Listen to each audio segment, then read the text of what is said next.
یہ کہتی ہیں کہ ہر سال کنڈے کی نیاز ایام حیض میں پکانا،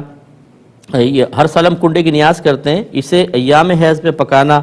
اور کھانا کیسا ہے؟ یہ کہتی ہیں ہمارے خاندان میں رواج ہے کہ ان ایام میں نیاز والی جگہ پر نہیں جا سکتے ہیں۔ دیکھیں یہ بالکل غلط خیال ہے، اور یہ عمومی طور پہ میں عرض کرتا ہوں کہ جو ہمارے کم علمی ہمارے گھروں میں رائج ہے، دین سے دوری، کہ اصل دین سے ہم بہت دور ہیں۔ ہمارے گھروں میں بعض اوقات ایک نیا ہی دین رائج ہوتا ہے،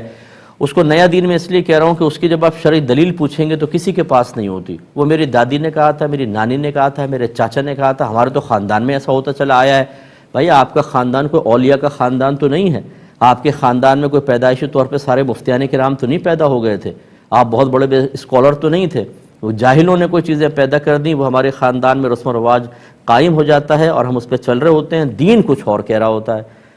یہ تو یہودیوں کا طریقہ تھا کہ جب عورتوں کو حیض آتے تو وہ عورتوں کو بالکل چھوت کی طرح ایک کمرے کے اندر بند کر دیا کرتے تھے، نہ ٹچ کرنا، نہ وہ کوئی چیز ہاتھ لگائیں، ان کا گمان تھا جس چیز کو ہاتھ لگائیں گے ناپاک ہو جائیں گے۔ نبی کریم صلی اللہ علیہ وسلم نے اس تصور کی نفی فرمائی۔ خود سیدہ عائشہ صدیقہ رضی اللہ تعالی عنہا ارشاد فرماتی ہیں کہ سرکار معتکف ہوتے تھے، میں ایام میں ہوتی تھیں، سرکار اپنا سر اقدس کھڑکی سے اس طرف کرتے اور میں آپ کے سر کو دھو دیا کرتی تھی، سر میں کنگھا کرتی تھی۔